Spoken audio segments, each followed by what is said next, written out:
ഇന്ന് എനിക്ക് save the ഡേറ്റിൻ്റെ 2 videos എടുക്കാനുണ്ട്. ഒരു ഹൗസ് വാമിങ്ങിൻ്റെയും ഒരു മാരേജിൻ്റെയും. അങ്ങനെ കാർഡൊക്കെ കട്ട് ചെയ്യുമ്പോഴാണ് എനിക്ക് കിട്ടിയിട്ടുള്ള ഒരു വലിയ പണി ഞാൻ അറിയുന്നത്. ഇത് ഫസ്റ്റ് കണ്ടപ്പോൾ എനിക്കൊന്നും തീർന്നില്ല. ഞാൻ തിരിച്ചും മറിച്ചൊക്കെ നോക്കി.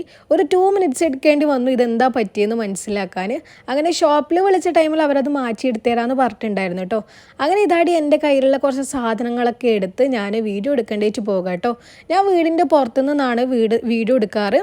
അപ്പോൾ ഇതാടി അവിടെ ഇതുപോലെ ഒരു ചെറിയ കർട്ടനൊക്കെ ഇട്ടിട്ടുണ്ട്. എന്നിട്ട് താഴേൽ ഞാൻ ബൊക്കൻ്റെ വൈറ്റ് ഷീറ്റാട്ടോ വിരിച്ചിട്ടുള്ളത്. എന്നിട്ട് അതിൽ നമ്മളെ മിററും ബാസ്ക്കറ്റും ഫ്ലവേഴ്സൊക്കെ ഇങ്ങനെ വെച്ചിട്ട് ഈ ഒരു രീതിയിലാട്ടോ വീഡിയോ എടുക്കാറ്. ഒരു തുക്കട സെറ്റപ്പിലാണ് വീഡിയോ എടുക്കുന്നതെങ്കിലും വീഡിയോ കാണുമ്പോൾ നമുക്ക് ആ ഒരു സെറ്റപ്പൊന്നും തിരിയത്തില്ല കേട്ടോ. നമുക്ക് വീഡിയോയിൽ അടിപൊളിയായിട്ട് തന്നെ കിട്ടും. അപ്പോൾ നിങ്ങൾക്ക് ഈ ഒരു വീഡിയോ ഇഷ്ടപ്പെട്ടോ ഇല്ലയോ എന്നുള്ളത് കമൻറ്റ് ചെയ്യുക. വീഡിയോ ഇഷ്ടപ്പെട്ടാൽ ലൈക്ക് ചെയ്യാനും ഷെയർ ചെയ്യാനും സബ്സ്ക്രൈബ് ചെയ്യാനും മറക്കണ്ട. പിന്നെ ഇതുപോലത്തെ സേവ് ദ ഡേറ്റ് വീഡിയോസിനായിട്ട് എൻ്റെ ഇൻസ്റ്റാഗ്രാം പേജിൽ മെസ്സേജ് ചെയ്യുക. ഇൻസ്റ്റാഗ്രാമിൻ്റെ ലിങ്ക് ഞാൻ താഴെ ഡിസ്ക്രിപ്ഷനിൽ കൊടുക്കാം കേട്ടോ.